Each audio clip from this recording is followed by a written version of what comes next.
Fala aí, pessoal, tô voltando aqui ativa, né, na gravação dos vídeos, e eu vou mostrar para vocês como funciona a ideia da linha do horizonte nesse vídeo. Como eu tinha falado, né, eu ia fazer um vídeo separado para explicar a linha do horizonte, e eu vou falar também um pouquinho sobre ponto de fuga. Ponto de fuga é bem simples, né, eu vou explicar ele primeiro, por causa que é simplesmente o ponto da onde saem as linhas que vão demarcar o ângulo que você está fazendo, né? Se for uma perspectiva paralela, o ponto de fuga vai sair as linhas lá do ângulo Z. Se for uma perspectiva oblíqua, vai ter um ponto de fuga para cada. Então, se você assistir os vídeos lá da perspectiva, você vai entender bem o funcionamento. Então, o ponto de fuga é só um ponto do qual saem todas as linhas, né, que vão construir lá, seja cada objeto, né, qualquer coisa que estiver desenhando. A linha do horizonte que é um pouquinho mais complicada, porque ela é simplesmente uma linha, tá? Então não tem nada de complicado nisso. Porém, o posicionamento dessa linha que às vezes acaba a pessoa até entende como que faz a perspectiva, né, como funciona, mas não sabe onde posicionar a linha do horizonte. E isso que é uma questão aí interessante. Então, assim, se você tem uma pessoa, eu vou desenhar aqui um bonequinho daqueles que eu passei lá, só para a gente ter uma pessoa aqui. Então, digamos que aqui a gente tem uma pessoa.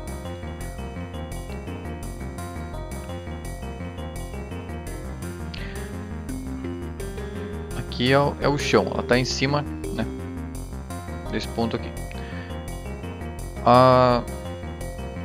Aonde que a gente pode posicionar a linha do horizonte nesse boneco aqui?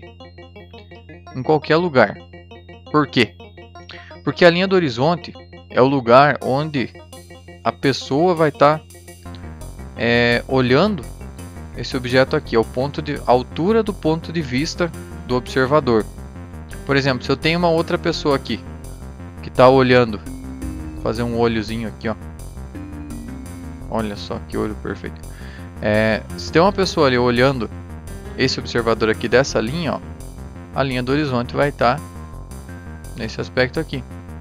Porque do ponto de vista desse observador, tudo que está para cima dessa linha vai abrir em leque nesse sentido aqui, ó. E tudo que está abaixo da linha vai abrir em leque nesse sentido aqui. Então, quando você estiver fazendo um desenho e você for escolher aonde posicionar a linha do horizonte, você precisa imaginar aonde que você está em relação àquela cena que está acontecendo. Você está acima da linha do horizonte, por exemplo, o observador está acima desse personagem aqui, ó, então a linha do horizonte vai ficar acima do personagem. Não tem como você querer fazer uma cena onde o personagem está com o pé no chão e o teu ponto de vista é aéreo, né? É de cima, e a linha do horizonte pega na cabeça do personagem. Então, se o teu ponto de vista é um ponto de vista aéreo, você está acima do personagem, então você vai puxar a linha do horizonte acima do teu personagem. Agora, se você quiser fazer uma cena de baixo para cima, né, uma cena onde pega a perspectiva mais de cima, então a tua linha do horizonte, digamos o ponto de vista do observador, por mais que ele esteja conseguindo ver o personagem inteiro, a linha do horizonte dele vai estar aqui embaixo. Aí você constrói a cena de acordo com a linha do horizonte, porque normalmente tudo que tiver normalmente não é regra, né? Tudo que tiver no mesmo plano que esse personagem aqui, ó, tudo que tiver em cima do mesmo plano, do mesmo nível, digamos assim, não está nem mais baixo, digamos que tem um degrau aqui. Ainda assim vai ser a mesma linha do horizonte, digamos assim, né? Mas tudo que tiver no mesmo ângulo, seja estando um degrau abaixo ou estando mais alto, desde que ele esteja no mesmo ângulo de 0 graus aqui, ó, vai usar a mesma linha do horizonte. Se alterar o ângulo, aí altera a linha do horizonte, né? O ponto de fuga sai da linha do horizonte. Assim, é dessa forma que acontece, né? E daí aqui eu vou colocar os pontos de fuga, seja quantos forem, né? Eu posso colocar 30 pontos de fuga aqui, que eles vão estar, né, eu vou construir, sei lá, um objeto aqui, qualquer coisa que eu for construir, eu vou colocar eles na linha do horizonte. Porém, se eles estiverem em outro ângulo, não estiverem no ângulo 0 aqui, aí eu vou ter que usar, vou ter que tirar o ponto de fuga da linha. Eu vou fazer um exemplo aqui para vocês entenderem melhor. Vou ter que virar a folha porque minhas folhas estão longe. Digamos que você está desenhando uma rua, certo? Só para vocês entenderem o que eu estava querendo dizer ali. E essa rua está com um ponto de fuga aqui, ó. Então, aqui tem a rua. Tá, beleza. Aqui vai passar os... E vai lá até o horizonte. Mas tem uma subida nessa rua aqui. Como que você vai fazer essa subida? Você vai ter que sair com o ponto de fuga para fazer a partir do momento que ela sobe. Se ela começa a subir aqui, ó, você vai ter que puxar o ponto de fuga lá em cima. Então é isso que eu quis dizer. Se aqui tudo está no mesmo plano, você usa sempre a mesma linha do horizonte, né, para fazer os ângulos Z e X. Vamos lembrar lá dos vídeos de teoria 3D, né? Então, ângulos Z e X, todos eles vão ficar na mesma linha do horizonte. Se alguma coisa tiver inclinado, por exemplo,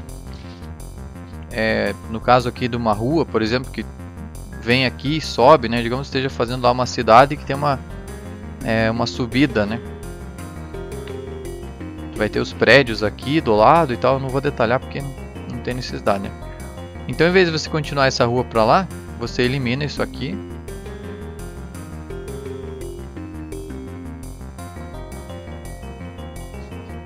E faz ela subir. Só que essa rua aqui não vai subir infinitamente até lá em cima. Ela vai chegar até aqui e termina a subida dela. Tá, beleza. Dá pra arredondar aqui os cantos dela aqui, né? Então ela chegou lá em cima, acabou. Aqui vai ter os prédios que vão estar lá em cima. E acabou a subida. Tá, e agora? Se a parte de cima lá da rua continuar no mesmo plano que essa daqui, eu usaria o mesmo ponto de fuga para fazer ele. Só que não vai aparecer, então nosso trabalho termina por aqui, né? Porque se não vai aparecer, eu não preciso me preocupar. A menos que eu queira saber, por exemplo, aqui tem um prédio que sai daqui, eu quero saber o tamanho que ele vai ser. Então eu faço em transparência para ver se esse prédio vai aparecer aqui, ó. Vai aparecer um pedaço do prédio aqui. Então beleza. Se tem um prédio no final dessa rua lá, que não vai aparecer o início dele, mas o topo dele vai aparecer. Então eu quero saber que tamanho que ele vai ser. Então eu faço em transparência, faço o esboço. O prédio vai ser desse tamanho aqui. Beleza. Depois eu apago e deixo só o que realmente precisa ficar na cena. Tranquilo?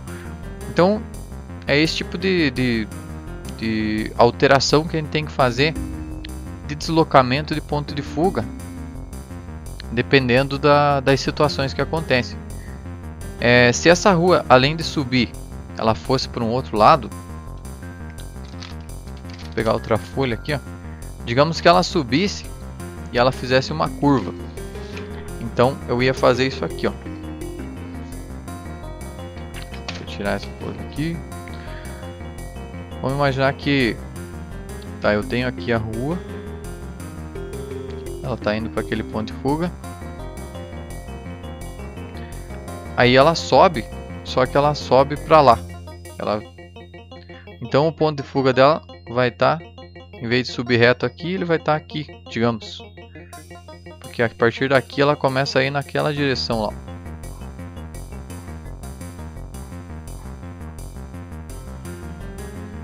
Então quando alguma estrutura, alguma coisa que você esteja desenhando sai do alinhamento, né,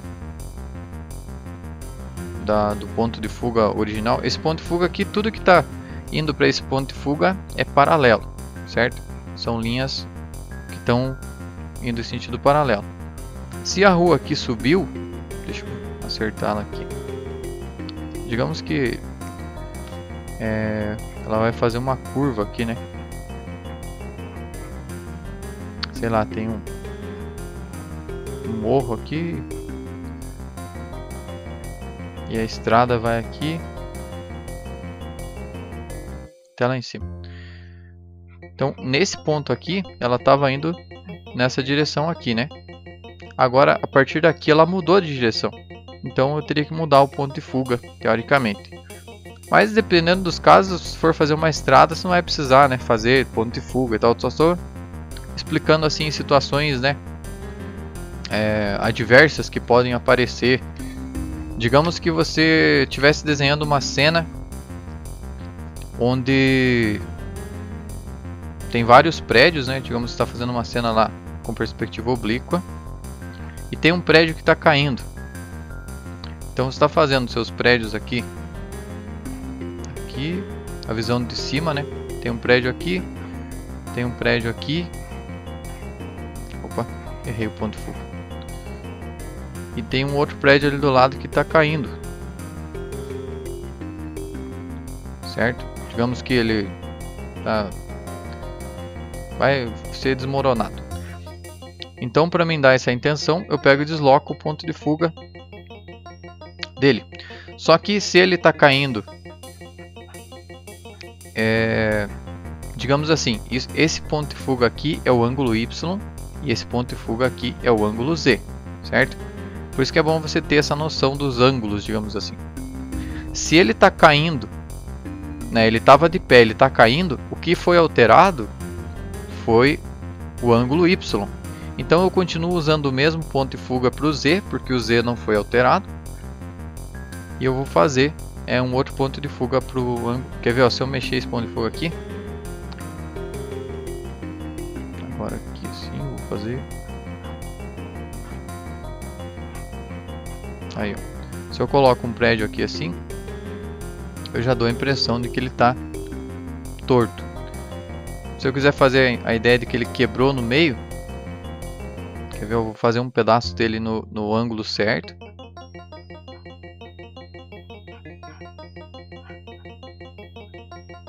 Digamos aqui uma cena bem nada a ver, né? Quem vai fazer um... Mas tudo bem, pode acontecer, né? Um prédio caindo, então. Então é isso aqui que você vai fazer, ó. Porque ele estava subindo reto aqui, né? E aconteceu alguma coisa que ele quebrou e inclinou para cá. Ou ele poderia ter inclinado para lá, para qualquer lado, né? Independente do que aconteceu com esse prédio aqui. Mas dessa forma eu passo a entender para quem está observando que o prédio tá caindo. Vou apagar os pontos de fuga aqui.